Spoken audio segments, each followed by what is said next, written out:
And action. Baby, let me talk for you, talk for you, talk for you, balance. What you say, that kumutima pan baba burn, pan baba burn. Mukwana gunyuma babidi babidi. Yeah, it's a girl, Karole Kasita, mama sita, and I'm on Delta Force on Delta TV. Do not touch the dial, keep it locked, cause I'm locked. Action. Baby, let me talk for you, talk for you, talk for you, balance. What you say, that kumutima pan baba burn. Mukwana gunyuma babidi babidi. Yeah, it's a girl, Karole Kasita, mama sita, maximum. Told you what, I'm on Delta Force on Delta TV. Don't touch it, keep it locked, cause I'm locked. Action. Ban baba ben. Mukwana gunyuma babidi babidi. Yeah, it's a girl, Karole Kasita, mama sita, and I'm on Wonders Just. Me come it out, Wonders Just. Muntu alina okusigala mu business. Omulala bw'ajja n'afuna ekiddako. Naye industry yebeera ekoze eki? Ye muyambi okusobola okufuna ekiddako. So tetulina kulekerawo kuyamba. Tuli mu studio B. Eya Atin explanation abamu bayizoloza twavuddeyo da tugezi wala. Njaga tereza ekintu ekyo si yange. Tuli company limited by shares. So tuli olinamu percentage ki? Abasooka balina mu information nkulu. Ono mwali muba director mwali kubanga nze ndi mukozi. Ono mukozi mu company. Senior citizen. Obuli citizen mu extra. By the way hit yava wano kuba yaka. My breakthrough song was from Extra Nation. So kati sente zole ziyambya extensions zimasubiye yokubiri. No good. Sente ziyala situation tuzinyaka nnyo. Amanye Tereza. Amagoba. Asosa gali kagenda mu Bulaya. Kyamulemye okutegeera obulungi. Before we go on with this conversation, kuba tulina byetugenda okudiscussingako byetubali twogerako ebya labels na biki. Atin, tell us about this new producer. Atuuke tumulabe. Tukulabe.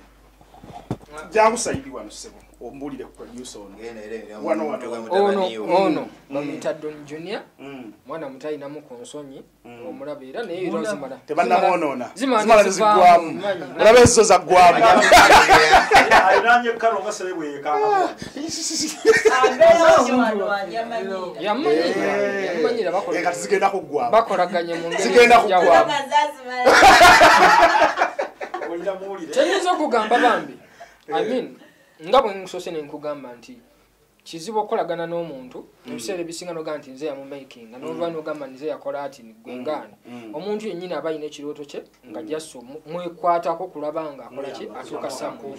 So it's this simple nti ye ng'omuntu just kumukkiririzaamu kyekyoka kye ndi mukola essaawa zo. You understand? Wakabi kuba siina nsonga ki ndiringa n'omuntu atali wakabi. So wakabi nga ye ebisigadde yasinga omumanya. Otandika otya naye bwa producer. Soko buze kubatula ku Delta first of all. Abala Delta TV. Amanya producer Don okuva ku Extra Nation. Jani yange nizo gambira atandika na mukulu ate ni inspiring. Sajja mukulu. Si mukulu muto. Bamna muntu wa ku inspiring ira nofuna ekirowoozo nozukka noga akangende ekituukirize. Myaka giba giyiseeyo sajja mukulu. Wasijja So ya inspiring okutandika kola production. Era bwenava mu ssomero form 6 ekirooto kyange kyali kyakuba producer. So nentandika mpola okupursuinga career yange. When is that? Senior 6, when is that? I think 2000. I started my career 2019. So I was done by form 6 2018. Yeah, 2019. Never naye nkulidde ddala nno kati. Banga. No, kati bwaga 2019. That is about 12 years. What? Yamalize 6 mu 2019. It is about 12 years. Wali kujawo.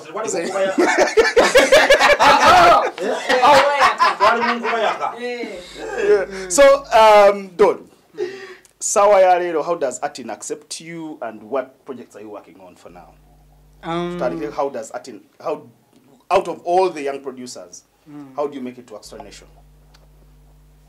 Ninzo gamba nti okusookera ddala Katonda n'okukkiriza n'okulemerako nti neegomba okukolako naye nze mu kusooka nali njagala be nga ya masteringa n'ennyimba okutandika naye nga neegomba nnyo production we nga mpulira nze mba comfortable singa mbanga tukwataganye naye ne producer wala ne just akanti buli maba no omuntu a sparking of your inspiration oganti campus engagement so nenchigoberera mpaka wano nojja no mugamba nti oyagala kukola naye nagamba nti kale jangu tukole era chali music onti I kind of yandaba before baba yimi abitwatira ngo kujja nabo ba mastering nyimba zawe and I think ya introducing awano yali mun omomi kubaita some principle yeah so twakola quarantine eno yeah okay yanzula wenali music gwe twakola na nyambo okumpa exposure wano nakuleta wano what projects are you working on in 30 seconds Karole tujja kola project so far what are you working on tuli mukola project ne APAS oh beautiful tuli mukola project a brand new project ne have a piece tulina project no mulungi ebyaddala mulungi yeah tulina projects mulungi mulungi abashala balungi tojulira nnyo bantu sagala kujajinga njye bali bulidde ava peace anti njagala kulaba ensonyi zituuseewa kubeera naye kati ensonyi toyinza kola ati ninosigaza nsonyi awo watuuse si wabi. Okay guys, let's talk about footprint labels. Karole, jetuvudde yonna bwetutunuulira music waba Nigeria for example, bwetutunuulira music waba Tanzania for example, ogenda okwesanga nga banji for example katunuulire Diamond our neighbor ayina abaana nga mukaaga wansi we okiraba why is it that Ugandan artists fail abantu tebakikola nnyo tebasigninga on ba artists mangu sente zezitusumbuwa kiki what could be the problem? Because Nayaba are struggling to earn a living in the industry. In Uganda, you can have like over 5 hit songs. Nenga tokola sete ngateri na kumanya nti egwegonde nenge nyimba zo bazina mubala bulikanako. So wana nayagala ebintu byo okuziza kigambo ky'okuzina. Bazi bibya. Bazina mu ndongo kiwa kukozesa. Bazina mu ndongo. Ogenda okufuna ka revenue akasooka naye nga nawe na current investing into your own work. Katato ogenda signing omuntu nga nawe ocha struggling kiyinza okumenyamu. So you can sign someone nga nawe ofunyeko wotuuka, let me say maybe like 5 years of experience. Or it depends on how fast you're growing and how fast people are adopting you. If people adopt you like very fast, you can also pick up someone. If they take back to a lempolampo, you cannot tosobola kwetika chintu gugumulala atenga nawe ochali mugugu nawe wetaaga okwetika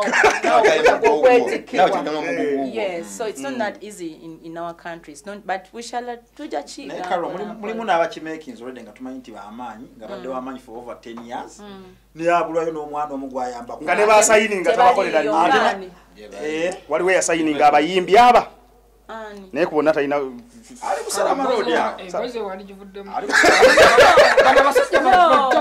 sincerely walokalaba anti nga wenkugamba cheka naye abalaba kati ntuuso kola ki okusayininga ate agenda okulaba ate nga naye nga amanyi agaba gakendeddemu okitega nagamba ate kati because in Uganda unlike other countries baso accepting you start getting your money like online just oinaba fans bo bali bakwenza music quote ba streaming ofune chi sentezo okitegeera unlike from Uganda oyina kusigala ngo ogenda kuseji ku proving anti osobola watosobola otegeera ebintu ebyo oyina kunoonya otaka yimba oyina ogenda ku stage oyina kola kino.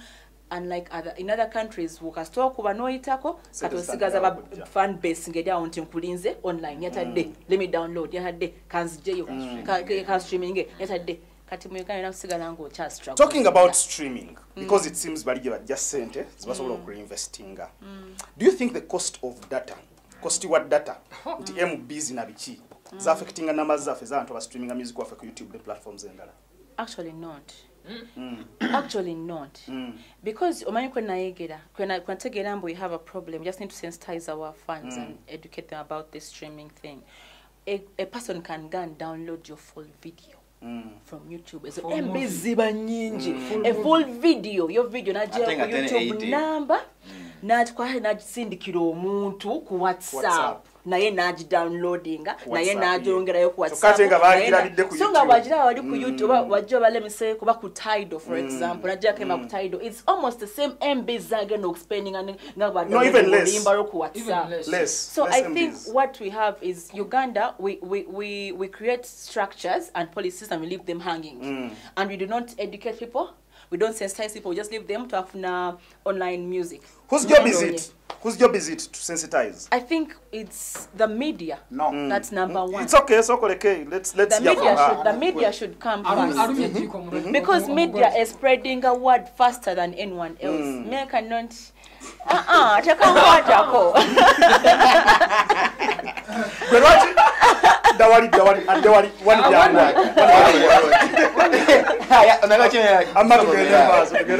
think the media should let's say we are begging the media to help us spread this one because media you get n'abantu million in a minute unlike me I cannot walk from page to page or from house to house which the media can do in just a minute or a second. They're passing information but maybe it needs to be pushed by the association, Superstars Association, UMA. They can do that, but they also don't have as much platform as media. Moving platform is very much bigger. We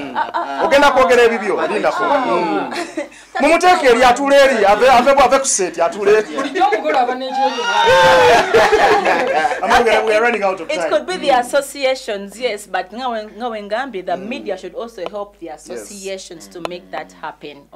Because but are the associations doing anything in that line? Have you seen any effort so far?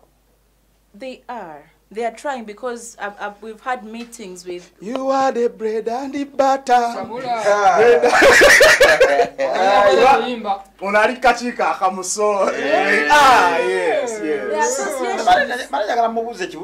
The associations are trying to make these policies and structures work.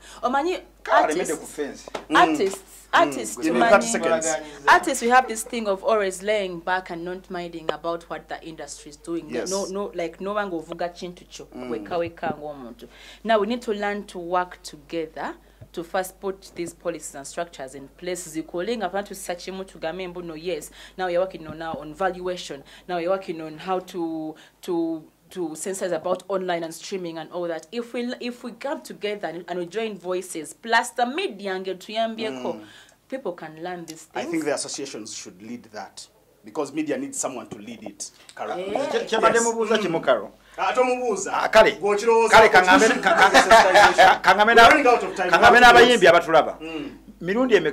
abayimbi bonna batulaba ne Karomali gye bali bagenzeeko ne batandika promotinga kangeze Tidal eyabwe eyaffe miyundi emeka gye bagenze promotinga Tidal nga ne artwork wa Tidal lwawo mulaba ku page zaabwe ate nga tumbasi kyegamba nti abayimbi musooke mutandike n'ekiri simple mwagalisa abantu bano koyisa apps zino mubatereyo ne zirinki bazi downloading. I've never seen an artist ng'akikola. I've done that before. Superstars Association omulimu gwayo gwakuyamba mu ngeri eyo. Atin Pro nga tugenda kusiibula abantu twogedde ku footprint labels ndaba katotanze footprint yo ne Don one eno. What do you think ba artists bo bayinza kikola batya okumakinga sure nti nabo basobola okukola ekintu nga kino kyokoze because you're not so old in the business naye gwe osobodde okukitandikako and certainly Okay, wale thank you so much DJ Nick on the ones and twos. It's Delta Force Hot Seat tubeera wano buli Friday. James Proparoni Mark wale ne DJ Nick tubeeranga twogera ku bintu ebyenjawulo. Leero tuli wano ku Extra Nation twakyalidde ku muganda ffe Atin Pro. Tuli in the beautiful Karole Kasita. Beautiful. Yeah, so kulinyisa Atin ennyonyi. So umbeere. But Atin, this is a very big place. This is a very big place for a producer mu culture gye tubadde tumanyidde as we go. Osobola otya okukimaking okubeera ne such a big home for a studio? I think just showing okubeera it's a big dream and then big people with big hearts supporting. It's all you need. It's all you need. I mean kuba ebiseera ebisinga singa okola ekintu nga kinene nga of course tebakikozesa kitegeeza kigenda costing a lot and you can't afford it. At the end of the day kigenda kulema. Lwaki tetulina bantu nnyo ba reinvestinga mu music industry kuzimba studios, kuzimba bichi abantu bazimba restaurants na bintu ebifanana bwe bityo. I think waliwo ekigambo kye bayita hope. Buli muntu wateeka mu kintu nga tafunamu. Essuubi likendeera. Kitegeeza buli we likendeera kwekanga tosobola kuzza mu business era ogenda kwekanga omuntu bw'atyo agenda kukola investing in something like another venture. Do you think the government is not supporting the industry enough okusobola okukola businesses? Abantu okusobola okukola businesses ezitambula? Of course. Personally, simanyi yo muntu goyinza kuvaayo n'ogamba nti yafunye oba grant oba loan okuva mu government tinakola like something big in the industry. So if you met the president today, what is that one thing that you'd ask him? Ekibuuzo ekyo Karole nawe nno ngenda kikubuuza.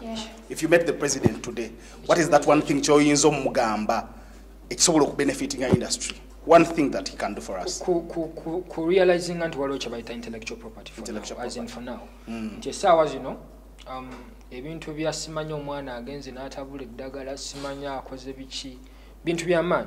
N'ogenda kwekanga omuntu producer essaawa za leero akyasobola okuba nga akolera obukadde 5 mu mwezi ate ng'omwana yamala emyaka 7 ng'asoma ebintu biri ebiryokera ebigasa eggwanga nga tazikola ki nga tazifuna. So essaawa zino tulabye abazambi b'akapiira ng'afuna sente ze nga zisinga ekonomi y'eggwanga ddamba tekitegeeza nti ati nikankusanga na producer munda. Karole Kasita, if you met the president of Uganda today, what is that one thing that you'd ask him? I would ask him to support the music industry because na investment etali very big and yet na returns nyingi. Yes, no kubanti just no man waba asomye music. It's a short course if they focus, and yet once they learn they can get a lot of revenue out of it. Thank you so much. Tuchali ku Extra Nation inno era nga tuzze mu studio 2. Eno ati ayinawo producer mpya gwatandise okuleta mu kintu kino ekya music okulaba nga ayongera okugaziya footprint ye. Bwe nawadde njogera ku kigambo footprint labels mbeera ntegeeza abantu abagira mu style yo wansiwo nti Ronnie Mark akola bwati nafunayo abaana bannamawulire abagira wansiwe ne babeera nga bakola ebintu nga bwabikola. Ati today you have a new producer. We have a new producer. We. Yeah. The industry has a new producer. The industry has a new producer. At Extra Nation. Yeah, man. What inspired you okubeera nti you can involve this young man okulaba nti omuyambako okulaba nti osobola nayo okustretch? I feel like it's this simple. Like I mentioned earlier, when I was starting, there are normally people who believe in you. That's why we invited our brother Wani. Yalina studio gye yali onfuna nga ye muntu aso yalina tulina ke ama baby jangu. Ronnie Mark kiyingi bannange. Kati ntegedde lwaki wawasa. Nange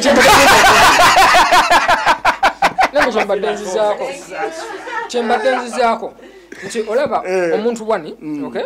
Yo muntu gwe wakubiranga nomuga obuliro kya bino biri bitya. I feel like one techigwa nagamba no choli mukola sometimes oba omanyi oba mfuna ninga just wetaga muntu agamba nti tandikira wano kola kina. It's that simple. So if people believed in me, how about if you believe in others? I mean, it's that simple. What's the dream for Extra Nation in the next 5 years? Our dream is to make money. Nothing less of that. Manyi sente zikola ebintu bingi. Simanya kitiibwa, simanya kutereza, simanya bameka amaki ekyo byonna obisoti.